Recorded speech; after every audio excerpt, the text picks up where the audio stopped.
Hey everyone. Yeah, we're a weekend on the Camino now. No jokes today. I want to talk about some of the amazing people that we've been able to experience this with, and the people is just it's so amazing. I'm talking about Ingrid from Holland, Carly from Philadelphia.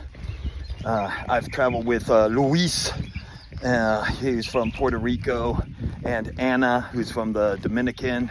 I can't hang with those two because they stop at every church, which isn't a problem, but they also stop at every bar. But they're great. I met Charlie the other day.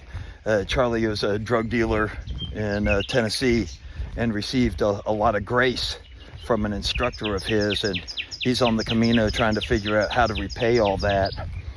And then I met Dermot from Ireland, who attempted to do the Camino years ago with his father, who was turning 70, but his father died in Rancefalis just after the first day of the Camino.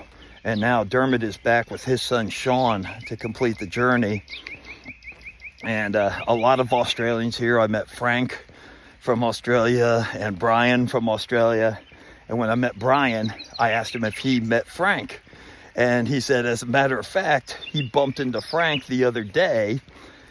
Frank's brother was Brian's best friend growing up, and he hadn't seen Frank in 40 years until they bumped into each other on the Camino. And it's just absolutely beautiful. And then you got Belinda, who is also from Australia, and she raised her two boys, and her husband is like the original Crocodile Dundee.